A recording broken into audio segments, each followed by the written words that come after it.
Okay, gonna do another reaction video. I haven't quite sorted out what screen capture software I'm gonna use, so I'm still just pointing a camera at the physical computer screen here.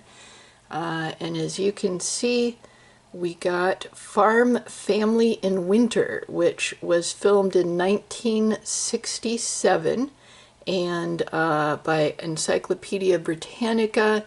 I've already watched it, so I know what's in it, but I'm going to watch it again with you guys.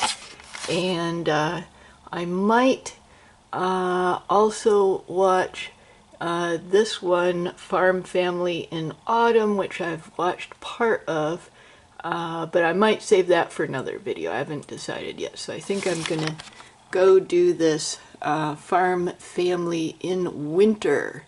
And so this 1967.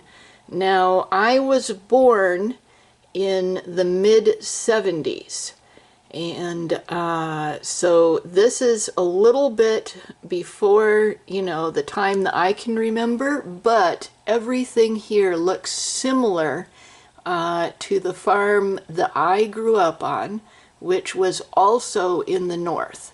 And I want to give you a little disclaimer here, which is that I'm going to be a bit cagey about precise information about myself, my relatives, my husband, my family, my friends, and so on, because I'm creating a layer of privacy. I don't want to just put it all out there and embarrass people who have no connection to my YouTube channel and, you know, don't want all of their information. So I'm going to be a little bit cagey, and some of the things I tell you will be a little bit off from reality, but not far off. I'm not going to wholesale make things up. Probably I'm aiming for around 95% authentic. So if I tell you something, you can be sure that something very similar did actually happen. If I say, hey, this happened in my life, this happened in my husband's life, this happened in my relative's life, you can be certain that something extremely similar did actually happen. I didn't just make something up. But I'm going to be cagey about the real information, and I'm not going to make stuff up, but I'm also not going to let my YouTube audience go directly to the real information. I'm going to try to put a layer in there, and, you know, maybe people will figure some things out, but maybe they won't. I'm not going to confirm or deny anything that people think they've figured out. But I just wanted to tell you that. What I'm going to tell you as I watch this video is going to be pretty close to the truth, or maybe all will be the truth. You know, maybe in this particular video everything I tell you will be 100% the truth, or maybe it'll be 95%. But I did want to tell you that little disclaimer there. Okay, so let's start watching this video.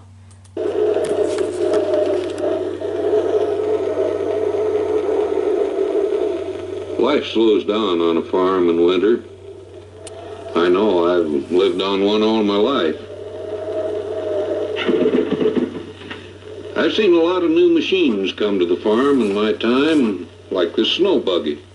Best replacement for a horse that's come along yet.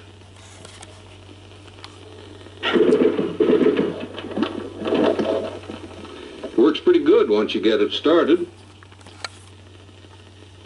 This is my son. I've kind of turned the farm over to him in the last... Yeah, so I wanted to talk about the opening shots there. So the farm that I grew up on as a child was up north, so we did have winters that looked a lot like that. And in America, in the American Midwest. And the place we lived, this you'll see later on in the video, this is a little bit of a hilly place.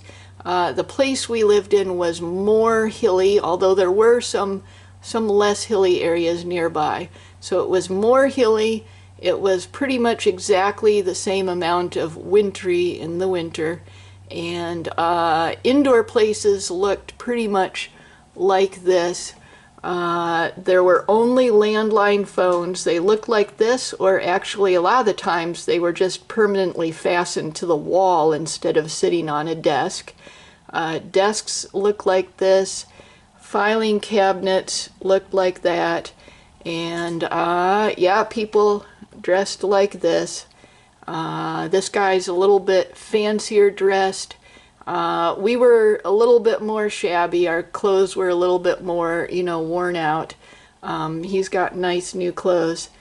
So we were slightly shabbier than this guy, but it was a fun time to be alive, and especially on a farm as a kid.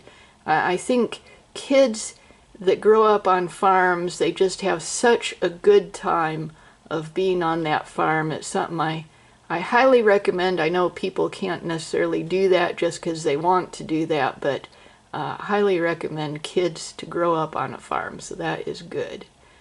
Last few years. He's one of the new generation of farmers, doesn't operate the way we used to, does things a little more scientifically. Keeps kind of a report card on all the animals. Yeah, see, this is a herd book that he's showing. So this farm they're using for the documentary is a little bit more modern than our farm was, even though this is, back in 1967 and not the mid-70s. So I was on a farm from the mid-70s until about the late 80s, and in my childhood, and eventually we moved into town. And that was an extreme culture shock, even though it was a small town, because it's just very different to be on a farm versus being in a small town versus being in a big town or a big city. It's quite different, and the culture on the farm and the culture in town were different. There was this kind of social division between farmers and regular people. So we called them town people usually, and a lot of the social groups were farmers only, or they were town people only. Like, there wasn't a huge amount of crossover, and so most of the people my parents were socializing with were also farmers. Most of the relatives were also farmers, and there was this suspicion of town people. And there were even like different traditions and different ways of speaking. Like one of the things was that farm women wore a handkerchief on their head. Well, in summer. In winter, they'd have like a normal stocking cap like anyone else. But farm women wore a handkerchief on their head. And as I was getting older, that was less and less the case. But town women, no handkerchief on their head. Farm women, handkerchief on their head. Another thing was how you talked about meals. So for farmers, the 3 meals of the day were breakfast in the morning, dinner, which was the lunch meal, and supper, which was the evening meal. And for town people, it was different. It was still breakfast for the morning meal, but the noon meal was called lunch. And that was really shocking to me. I was like, what is this lunch thing? And then the evening meal for town people was dinner, which always threw me off because I was like, no, dinner is the noon meal. Supper is the night meal. And they were like, no, no, no, there's no such thing as supper. There is only dinner. So there were a whole bunch of little cultural details like that were different. And but the farm culture and the town people culture did become similar even over the course of my childhood. So they were kind of growing together and becoming more similar. But let's look at this a bit more.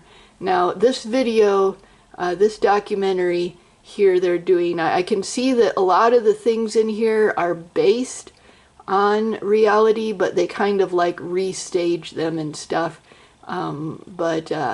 You know, I mean, the people know they're being filmed and stuff. It's just like any reality show. Okay, so let's go. One of our most valuable calves has been acting sick lately. When she grows up, she can mean a lot of milk for the farm. I hope nothing happens to her. Oh yeah, let's go back. Let's go back. Yeah, that's a herd book there. So not very many farmers had herd books. So they'd be like this in a 3-ring binder, or and a lot of it would be handwritten. And you can see up there, you kind of, for the Holstein cattle, which are the main milk producing cattle, you kind of color in their patterns on there to show what the actual animal looked like. And then you had a tag in their ear with a number on it, and that would help you keep track of it. Now, we didn't have a herd book, but more and more people had herd books as they went on, and also people started having computers to, you know, keep their herd books and run their farm generally. We did not have a computer on our farm ever. But I always had to go to school to use computers, and that was, you know, in the mid to late 80s, early 90s when, but no computer in the home. There were these herd books. More and more farmers were using them. We didn't use them, and this is before us even. This is 1967. So this is a really modern farm for 1967. Let's keep going. The farm. I hope nothing happens to her. These are my grandchildren, Dale, Pam, and Steve. They're on their way to Bluff Hill for a ride on the toboggan. Hi, Grandpa. Hi.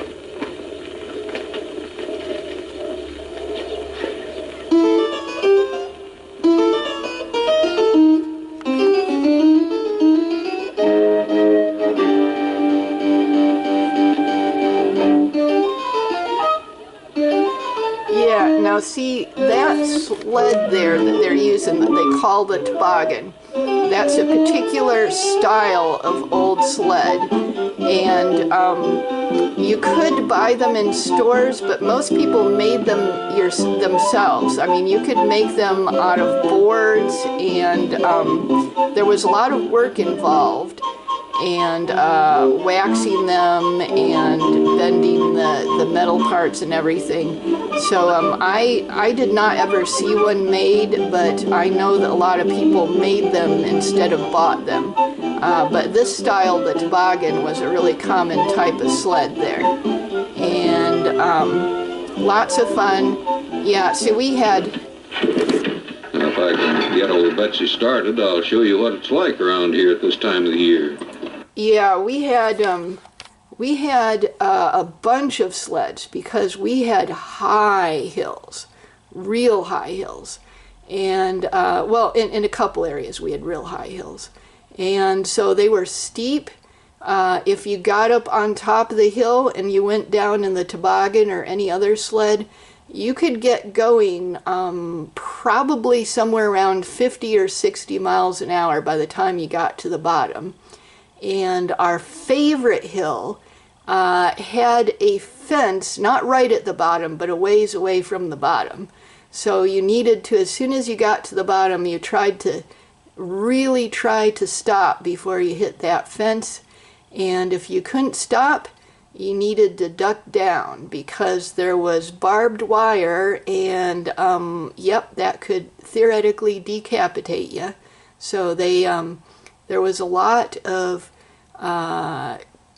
kid fun in the 70s and 80s, especially on farms, that was just pretty dangerous by today's standards, but everyone did it. Like, everyone was like, yeah, just, you know, scold them real well, and, you know, maybe Once a decade or so, you hear about someone in the area having a bad sledding accident, and scold your kids real hard about that and talk to them about it, and have them be careful. So we were just careful, and usually we didn't ever get as far as the fence, but if we did, we just ducked down and went under the fence.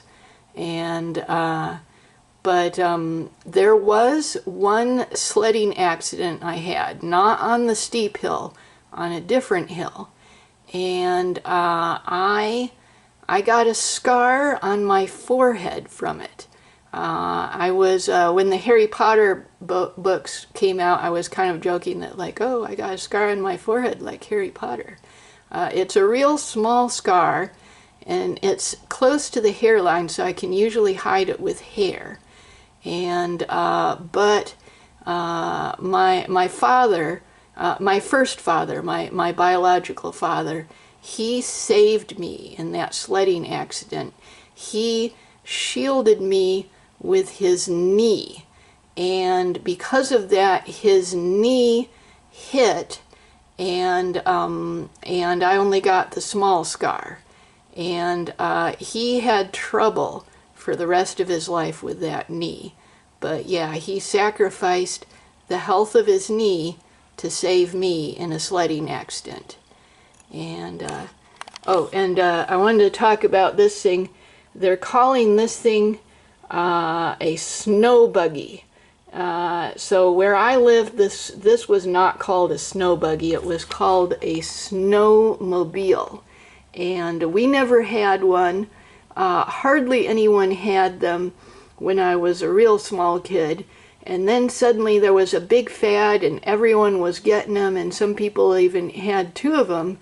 And then it got up to the point where the winters weren't consistently snowy anymore, and people were having too much time when they couldn't use them, and so they became less popular, although they were still around. But they always called them snowmobiles, not the snow buggy. That's what they called them. But this guy's in a different area, so that's what it is.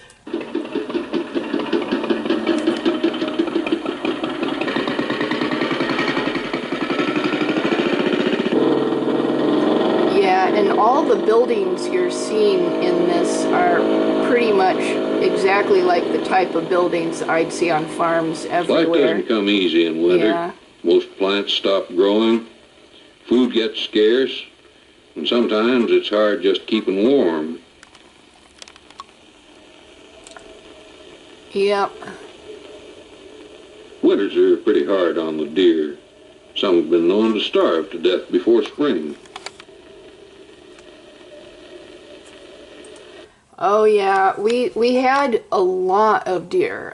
So our farm was pretty much a square mile, and don't say anything. And there was two woods on it, and there was the big woods and the gulch woods, we called them. So a ton of deer. And I remember there was one winter when everyone said the deer were starving. There was nothing for them, or maybe the snow was too deep, I can't quite remember.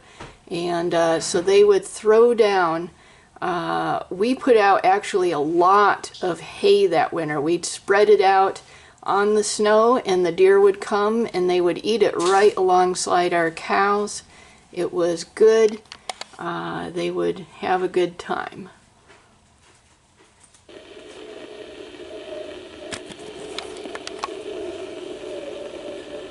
The fox is probably hunting for mice in the snow. Oh yeah, we see the fox. If he's quick, he'll get a meal. Otherwise, he goes hungry. Yeah, there were a lot of foxes on our farm. It's not likely that we'll see a chipmunk or woodchuck in the woods this time of year. They're taking a long winter sleep under the snow.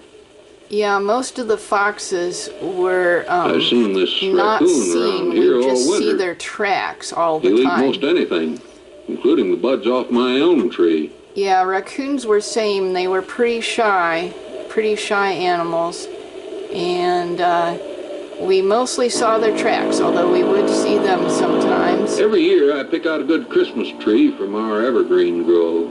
Lots of farmers nowadays think it's easier to buy one in town, but the grandchildren like to help cut it down, so that's what we're going to do this morning. Yeah, we would go and get trees from Christmas tree farms because there were hardly any evergreen trees or pine trees, whatever you want to call them. There were hardly any of them that grew naturally. So every single one was someone that, you know, pretty much was one that someone planted. Except Back in the for barn, the morning like cliff milking is all edges or finished. whatever. Uh-huh. I wonder how Sally is doing.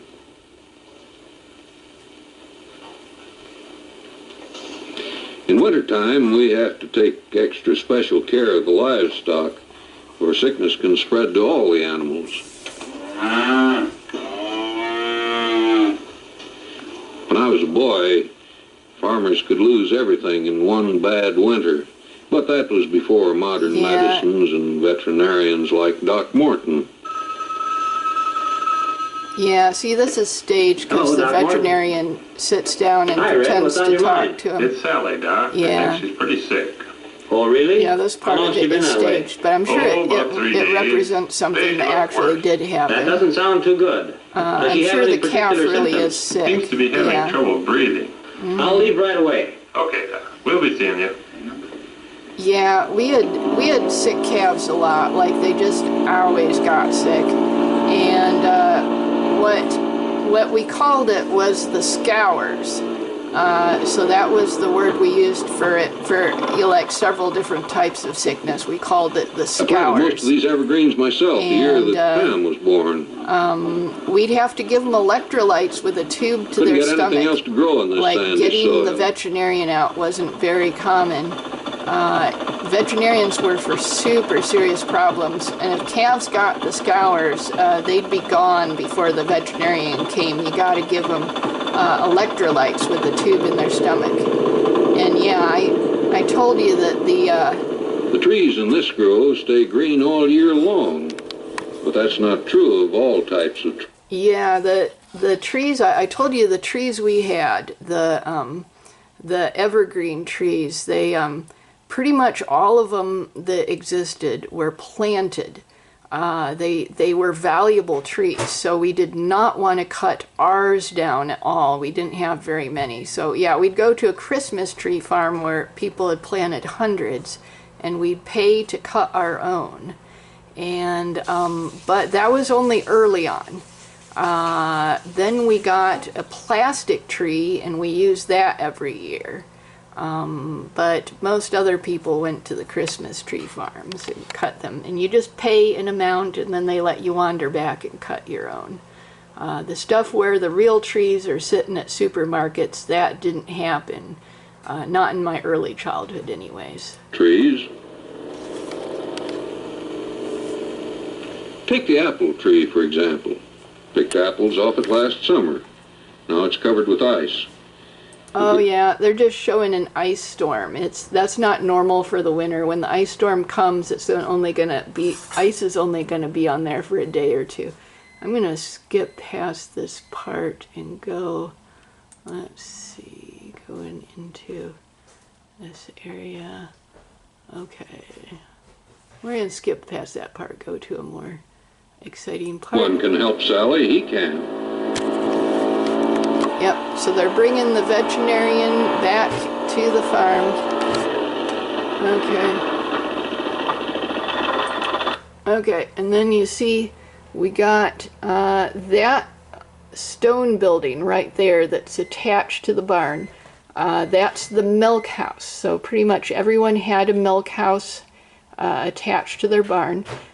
So when you milk the cows, all the milk goes to the milk house, where it's collected in a big stainless steel vat, and then you wait for the milkman to come and take it away in a refrigerated truck.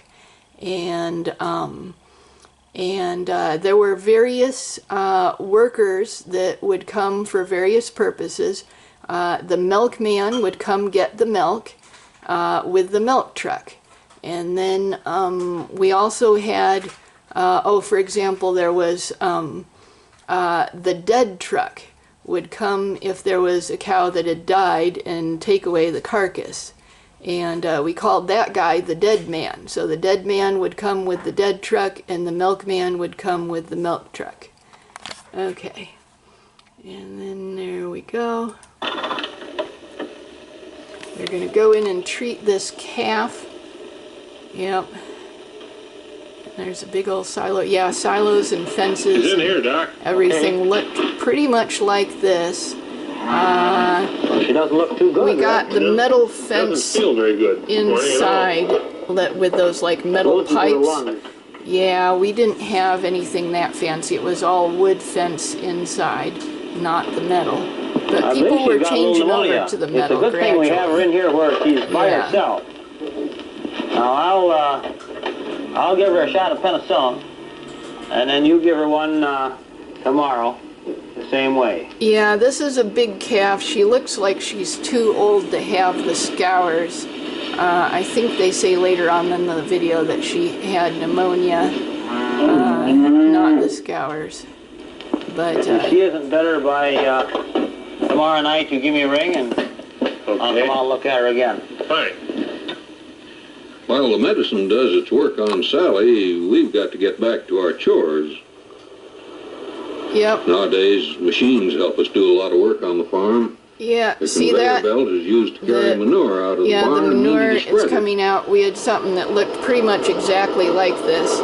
See, the little scrapers go around and they drop it into there.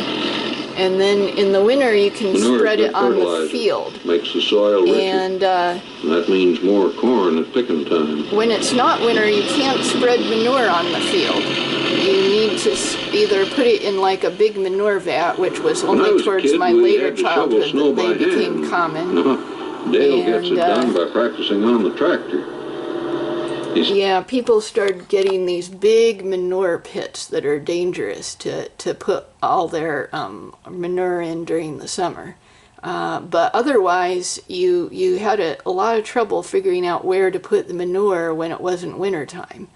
And usually you'd have a fallow field, or you'd have a pasture that was shut off for a while where you would go spread it.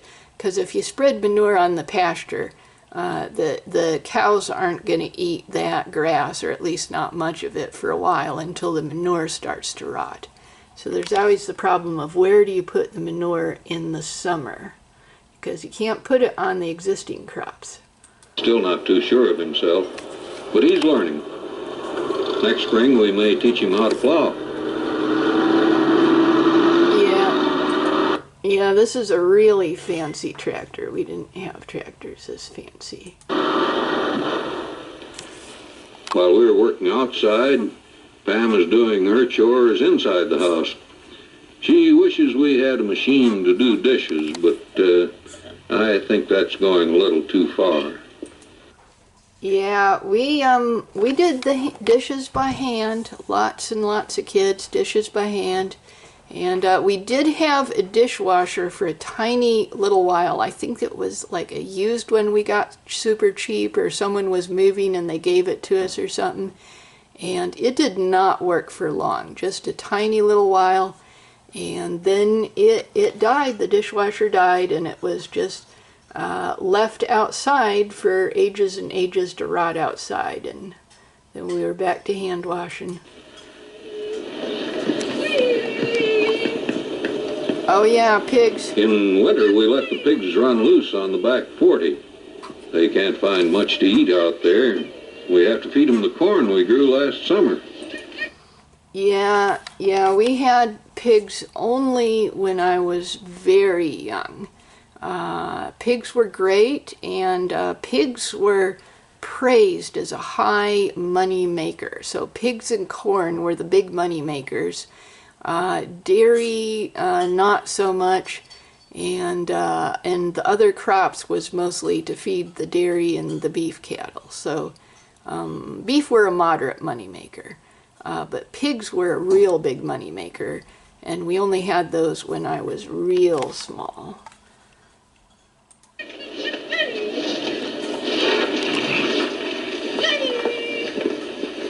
Yeah, look at these. Yeah, belt pigs. I forget the real name for them, but yeah, we called these guys belt pigs. We didn't have those kinds. Some of our relatives had belt pigs, though. And The hogs put on enough weight, we'll send them to market. The money we make will help buy supplies to run the farm.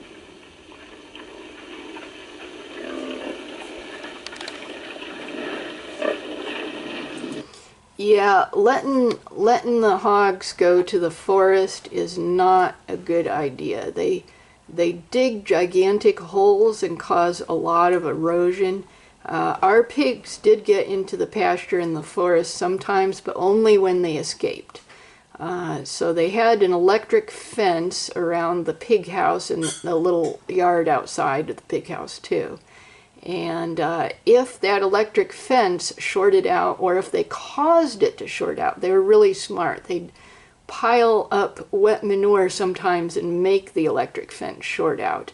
And if that shorted out, they would break through the fence and all of them would just head out for the woods, go as far as they could. It'd be hard to get them back, but you could tell where they were because you could follow the trail of destruction they'd make. They'd just dig a whole bunch of nasty holes and keep going and going and going, digging holes. And yeah, we had Cows can't a eat corn right grinder. off the cob the way pigs do, so we grind it up with a machine. Yeah, we had a grinder that looked like this, but we didn't make pigs eat it right off the cob. We ground it up for pigs too. Yeah, it looks just like this. It grinds up the corn, and then you get After the it's all cornmeal. ground up, it comes out ready for the cows to eat. Yep, and then they eat that. And sometimes we'd do other things like we'd make We silage store with the hay corn. upstairs in the barn. Last summer, we cut tall grass with a machine that bundles it up into bales. Oh, now that, let's look at that. Okay, let's look. I'm going frame by frame. Okay, so yeah, these two, you see one up here, one down here with the ladder, and then the one above throws it down. That is a severe safety violation. That was never allowed. We got really badly scolded. And then you can see this kind of wooden frame around the hole that goes down to the lower part. So this is the upper part of the barn, and this hole in the floor goes to the lower part. Now, these wooden frames were required by law, but they're supposed to have side braces here and here that go across. So this is inadequate. I don't know if the law changed after 1967 or what, but all of ours, except for one, had a proper frame on them. And the one that didn't, that caused a really bad injury. So you got to have the safety here and the safety up here. Grass with a machine that bundles it up into bales. Yep, and then see, dump it down there, comes down the hole. Yeah, and you also can't dump it down without calling out and making sure that a person isn't down there. You always have to call out. So there's a lot of safety rules they're skipping. Maybe they're showing off for the camera, but you know, that is not showing off for the camera. That's obviously always been like that. Use tractor power to get the bales up in the loft and boy power to get them down. Comes. Yeah, and coming down the rope, that's not usual either. There's supposed to be a ladder that you come down.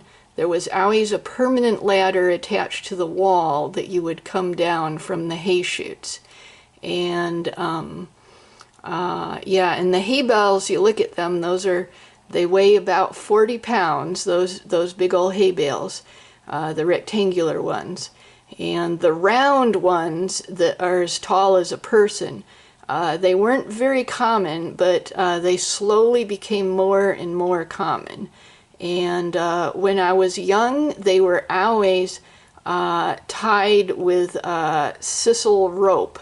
so it was a biodegradable material.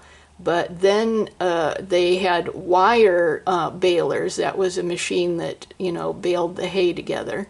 They baled them with wire, and then eventually they changed to plastic, which they pretty much are on now. So there's a ton of plastic going into the environment from baled hay now that never used to do so. But on our farm, we always had the sisal rope that rotted. You know, I know it rotted because I like to reuse them for a lot of my own projects, and it would just rot out eventually. You can stay that way up. Comes. Yep, there they go. Coming down the hole. And then you gotta Since pick it cows up. can't get fresh grass in winter, hay is mighty important food for them. Mm-hmm. Yeah, they sleep on hay and The they winter eat isn't all hay. hard work. In fact, here's one of the nicest jobs of the year. Yeah, we had a tree looked like that. All this stringy tinsel stuff was really new back then, and the birds would take it and put it in their It's nests. morning, and Sally still hasn't eaten. We can just get her back on her feet. Yeah, they get her back The on her modern feet. farmer can't change the go weather, forward. and maybe that's good. I've had my share of winters, some of them pretty hard, but I never complained, because I know that sooner than we think, spring comes, and then everything bursts open with life. Yeah, yep. So yeah, we had hard winters, especially early in my childhood. Although we had some pretty bad ones in my teenage years too. At least pretty bad snowstorms. Maybe the winter overall wasn't that bad, but yeah, if it was a real cold day and you went outside, it was just agony for the first 5 or 10 minutes, especially if it was windy. And then after that, you know, as long as you were adequately dressed, you just sort of got used to it, and you could be out there for hours. And as long as you were doing some work, you were probably warm. And then, of course, there'd be a lot of days that were really sunny and no wind at all, and those you were probably only in shock for like a minute or two once you came out, and then you adjust to it. And it's really fun to be out in the snow, make snowmen, make snow forts, just all that kind of stuff. Really cool. Lots of cool fun that we were able to squeeze in here and there around chores. But yeah, mostly it was chores we were doing out in the snow, but a little bit of fun that we'd squeeze in. We'd find places to squeeze it in.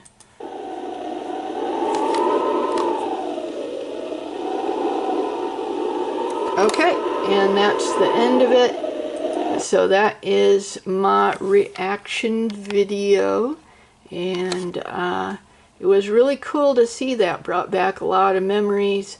The guys in here, these grandchildren are old people now. Yeah, they're old people now. And I'm not old. I'm, you know, just in my early 50s, but I'm middle-aged. And it was really great to see this. It brought back memories, made me think about a lot of old relatives and a lot of neighbors, a lot of old farmers. It was pretty cool.